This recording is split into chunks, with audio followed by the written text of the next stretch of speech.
I kind of am going to be talking about big data in science and medicine in the sense that astronomy is part of science and we are using reasonably big data. So it's under that overall umbrella. But I'm talking about a much more specific problem, which is describing research I've been doing over the last 5 years or so, which is trying to find the most distant objects in the universe by finding anomalous entries in big databases. And the particular type of objects that we're looking for here are something called quasars. So I'm going to have to give a little bit of astronomical background here for this to all make sense. And quasars are pretty amazing things. This is an artist's impression of one here with a big spiral galaxy like the Milky Way. And at the center of that spiral galaxy, as there is in the Milky Way, there's a huge black hole that in this case maybe weighs 1 billion times as much as the sun. And material falling onto that black hole gets compressed, heated up, glows very brightly, and it turns out glows so brightly that it outshines all the stars in the galaxy by a factor of maybe 100 or 1,000. So quasars are fantastically exciting things that we discovered were in the universe about 50 years ago. But unfortunately, when you look at them in an average astronomical image, you don't get anything exciting like this, like something out of Star Wars. You get what, well, it's good actually that it's a bit of a struggle to see it because they're hard to find, but hopefully you can see a little faint red dot there between those crosshairs to be compared with the other less red dots on this image here. And it turns out that that quasar, that red dot is one of the sort of 10 most distant bright objects we know about in the early universe. And when I say in the early universe, because light takes time to travel to us, if we find things that are far away, we see them as they were a long time ago, and that's actually the main motivation for finding these things, is a way of doing cosmological archaeology and finding out about how the universe used to be. And in terms of finding these things, the way we do this is by breaking up the light that we receive from all astronomical objects into a spectrum with wavelength. And this shows wavelength here, where the units we don't need to worry too much, but are microns, or 1/1000th of a meter. And this spectrum here is how one of these distant quasars appears. And if you could take a full spectrum of this object, it'd be very distinctive. It's got these sharp lines and so forth, and it'd be easy to find. But observationally, we don't have the resources to do that. And instead, what we have to do is take images like this one I showed previously. That problem again. Okay, we can't go to it. And take these images through different filters, like looking through different colors of cellophane. And so for a quasar like this one here, if we took an image with this filter, say J, which is responsive to light in those wavelengths, and took another image here in one of these filters, we'd be able to distinguish this object, at least in theory, because this object would be bright and appear as a nice bright source in that filter and be absent from that image. And so if we take images of large parts of the sky and analyze them, we can hope to find these objects using a technique like that. And so this is roughly what the data looks like here. Again, in the sort of bright light here, it's a little bit hard to see, but these are 4 images taken in each of those 4 of those wavelengths that I showed in the previous picture. And again, this image is one of these target quasars we're looking for.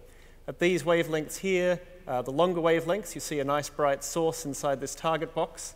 And here at the shorter wavelength, which is taken in a different survey, which is using a different telescope, which is why the image looks very different, there's nothing there. So if we could go and eyeball all these objects, then we could systematically look for things like this, and it's the sort of thing that grad students used to get tasked with, and over the course of a thesis might look at 10,000 images, and that worked because grad students have got powerful neural net processors in their heads, but it's impractical in this era now of big data where we're not looking at tens of thousands of images, but maybe hundreds of millions or even billions. And so that means the romance of astronomical images and looking through telescopes is largely gone, and of course now it's all about databases. And it means that if you take those sets of 4 images that I showed in that previous slide and measure how bright the object is in each of those 4 filters, and do that for your hundreds of millions of objects, you can make essentially scatter plots in the space of data that these inhabit. And so these are examples of these scatter plots here, where the axes, I won't go into too much detail given the time, but are essentially ratios of how bright this object appears in different filters. Ordinary stars are all this cloud of points here, and the target objects we're looking for, which it turns out are very faint in this filter called Z in this case, over here, and essentially red or very dark in one filter.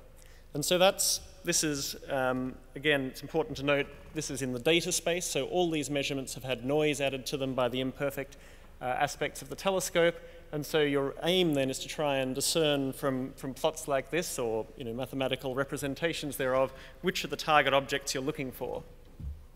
And it turns out that for previous attempts to do this, as we've sort of progressed further away from us and further back in time, that the area in which we believe that our targets will lie is reasonably sparsely populated with contaminants, and so you can do this reasonably efficiently by just drawing down cuts in data space. So from a statistical point of view, a very unprincipled way of doing things, because you're just doing tests on the data itself.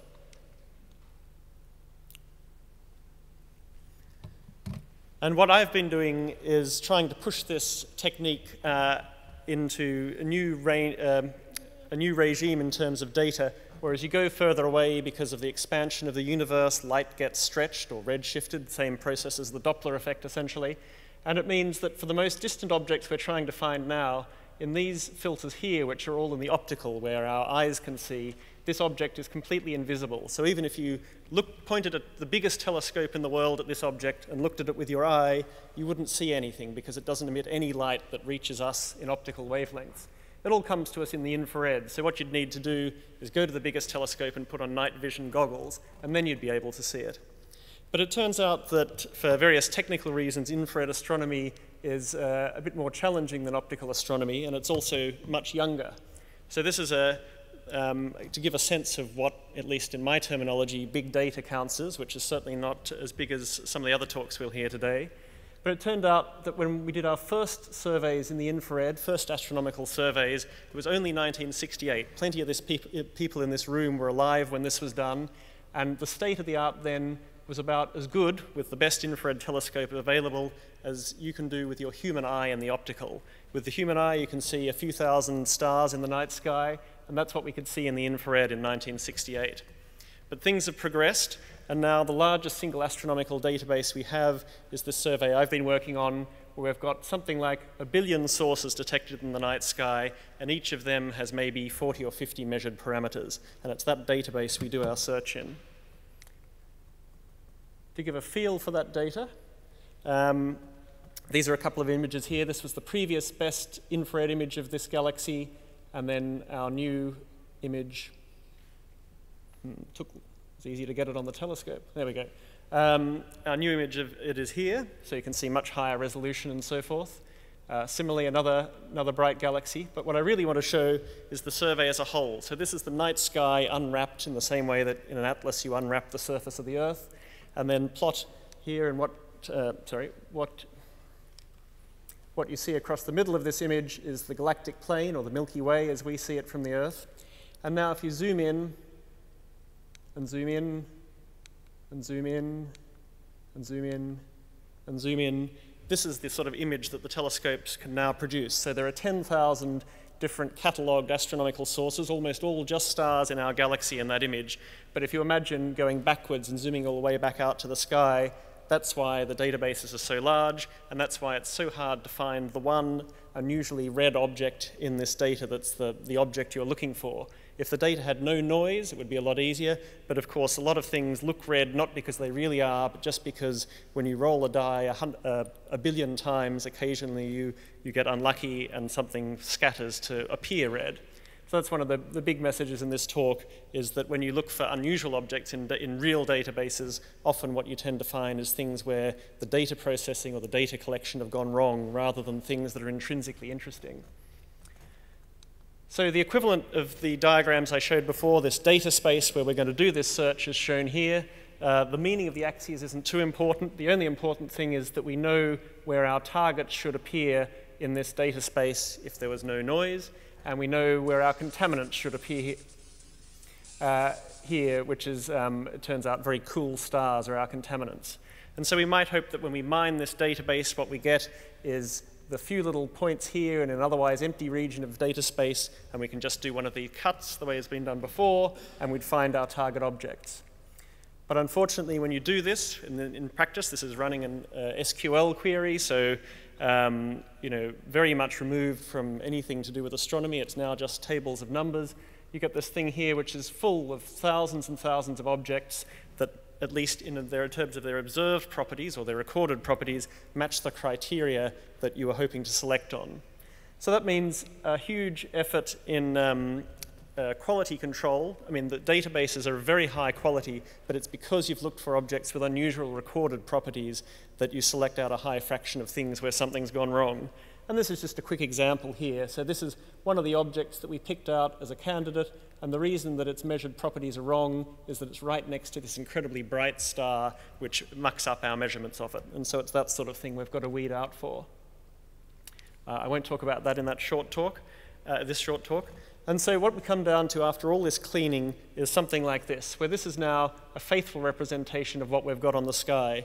But unluckily, for a fairly boring combination of astronomical reasons, whereas in previous attempts to do this, this region of data space was fairly clean, here we've got this huge number of contamination from these cool stars whose properties are close enough to the properties of our targets relative to the noise levels, essentially, that the two blur out and you can't tell the difference between them.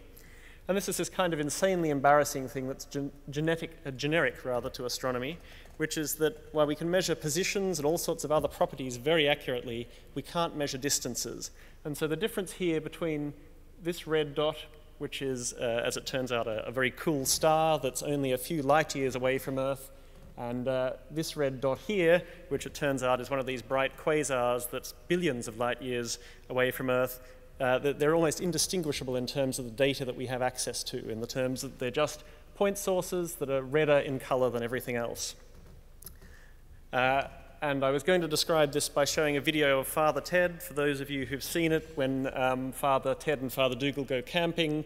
Father Ted tries to explain the difference between a small model cow and a large cow in the field far away, and Dougal doesn't get it. But unfortunately, my talk was on a Mac, and this is on a Windows machine, and the two don't play nicely.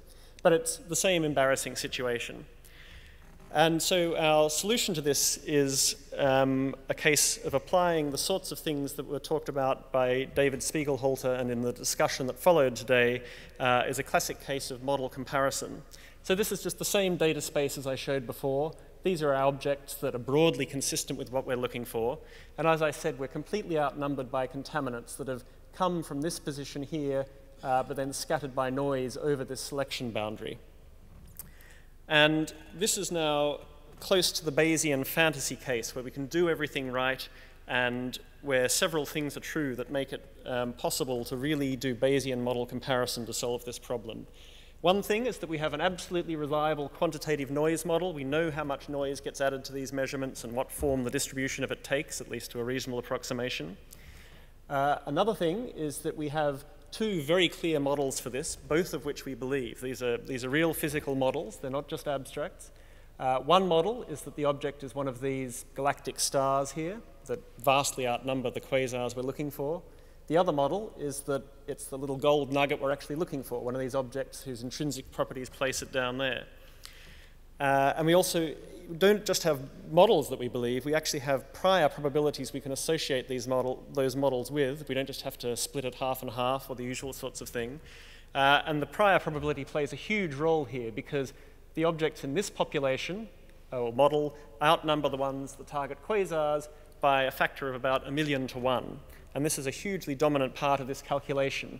It means that if your measured properties are somewhere here, nominally halfway between the two model prediction values here, then you're almost certainly going to be a contaminant because you've got this massively asymmetric scattering process. You're much more likely to get one of these millions of objects have its noise scatter it here than a very rare one of these scatter it up here.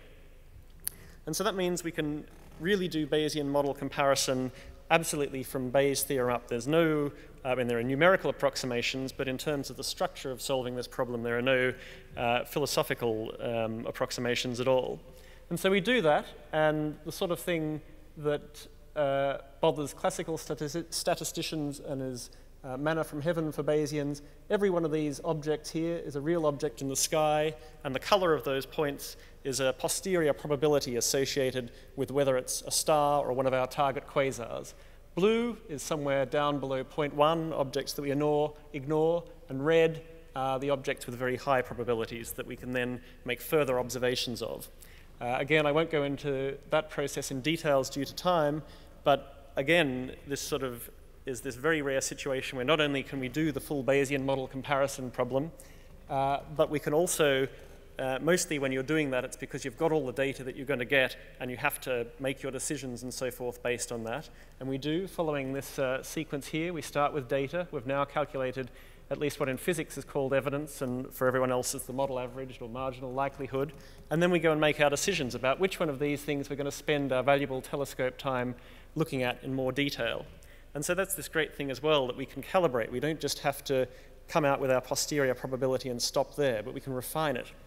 And so we go and make more detailed observations of these candidates and either absolutely confirm them as what we're looking for or absolutely reject them.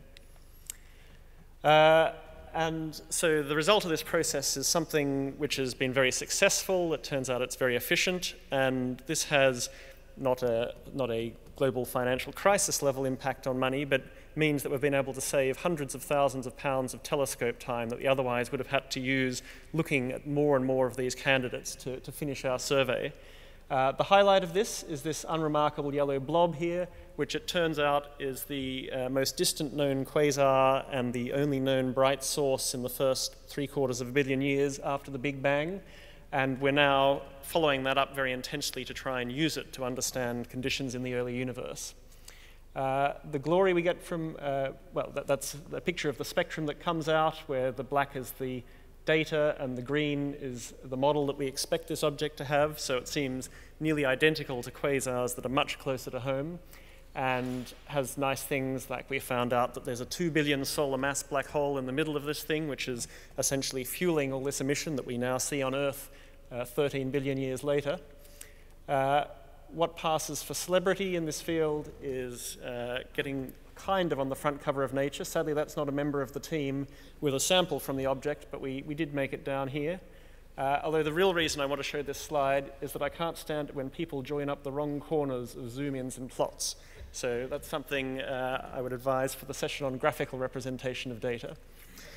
So that's kind of the end of what I was going to talk about here. And then these are just some random thoughts that in the context of seeing this not from an astronomical perspective, which I usually think about it, or necessarily a statistical one, but in terms of big data, about the sort of things that happens that when you look in large databases for objects with unusual properties, unless you've got a very high fidelity database, you usually find things where the database has gone wrong.